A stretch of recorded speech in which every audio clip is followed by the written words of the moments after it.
Ustaz Dr. Muhammad Rafiq Jawari MA, kepada Ustaz kami persilakan. Ya, Pak Imam. Allah.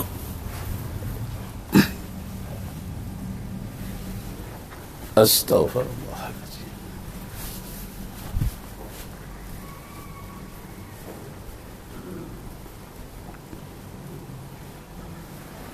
Astaghfirullahaladzim. Astaghfirullah.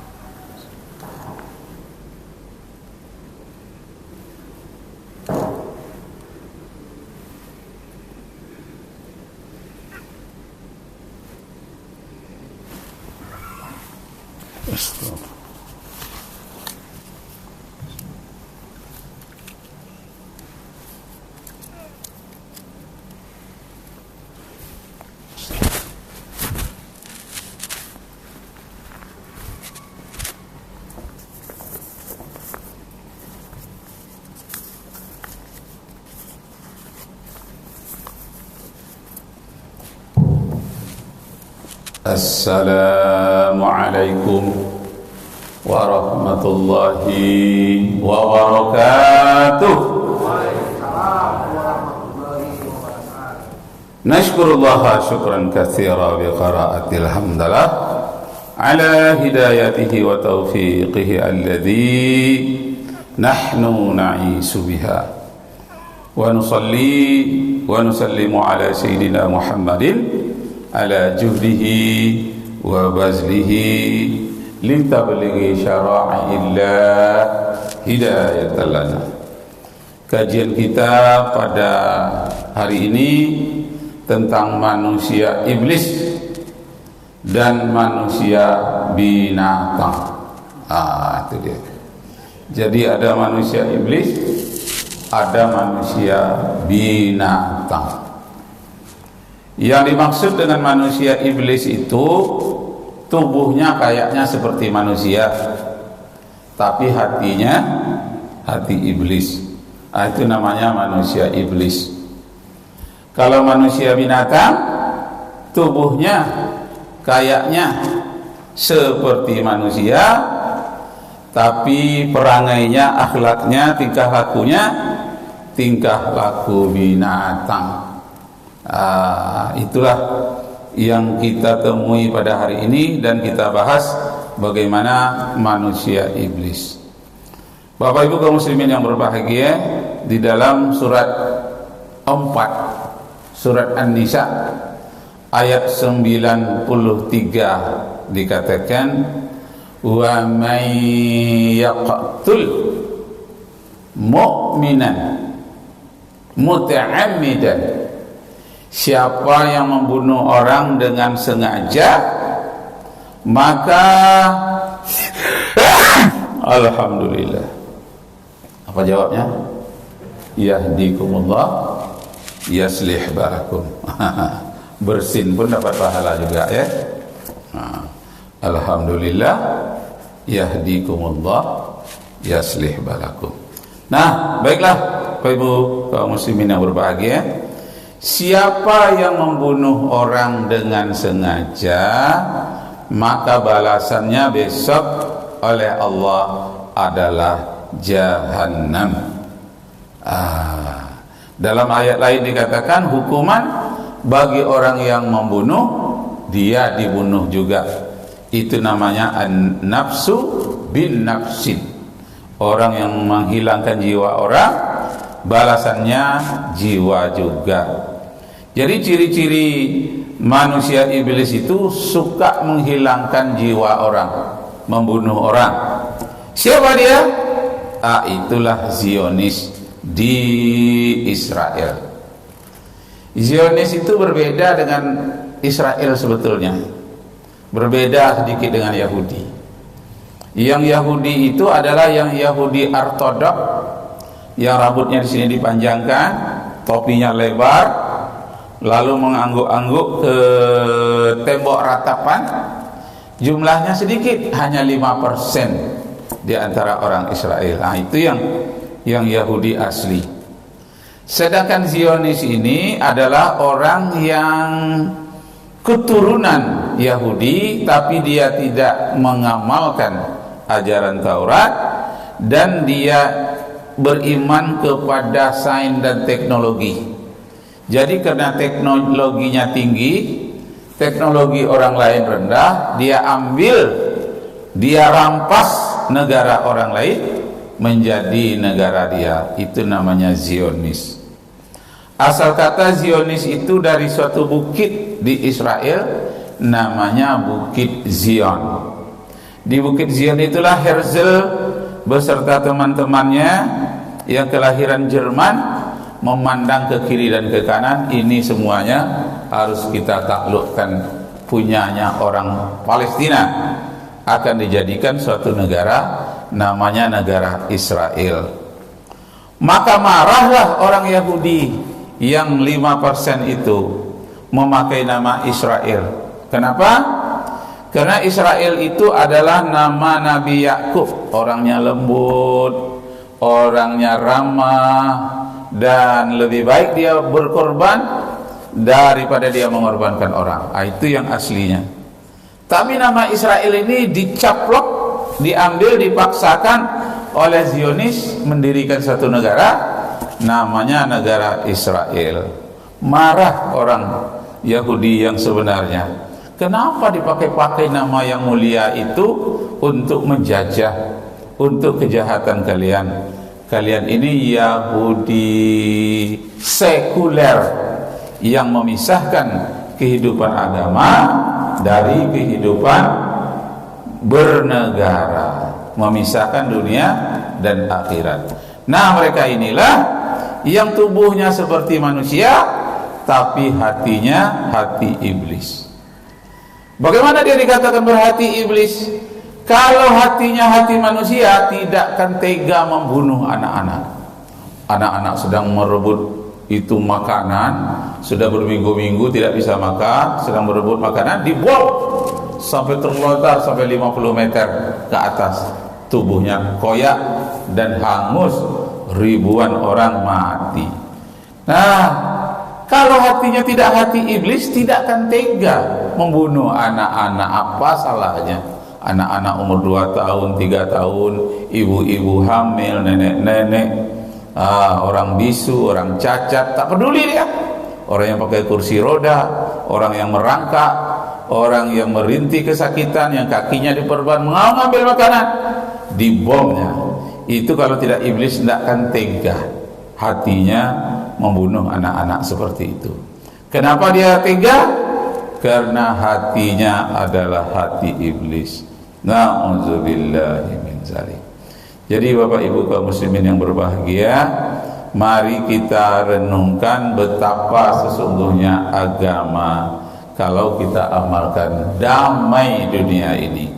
Ketika orang sudah meninggalkan agama, maka dunia menjadi kacau. Itulah dikatakan oleh Einstein. Einstein itu orang Yahudi juga yang menciptakan bom atom pertama di Amerika. Dia melihat dahsyatnya bom atom itu, atom-atom dia lihat di laboratorium, dikatakan ini sains, ini ilmu pengetahuan. Tapi science without religion is blind. Kalau ilmu saja, teknologi saja, tidak ada keimanan, dia akan membabi buta. Buta ya. Orang buta itu suka mencoba-coba, coba ini. Nggak ada standar yang mana boleh dicoba, mana tidak. Narkoba jangan dicoba-coba. Berbuat pergaulan bebas jangan dicoba-coba. Walaupun keinginan tahu orang itu tinggi, tapi iman melarangnya. Jangan dicoba-coba minuman keras, jangan dicoba-coba narkoba, jangan dicoba-coba nuklir yang akan merusak manusia seluruh dunia. Tapi karena tidak ada penghambat, dia coba semuanya, hilanglah imannya, dan yang muncul adalah sifat iblisnya. Apa intisari sifat iblis itu? Dengki dan iri hati. Itu yang pertama. Yang kedua, sifat iblis itu tak pernah menghargai orang lain.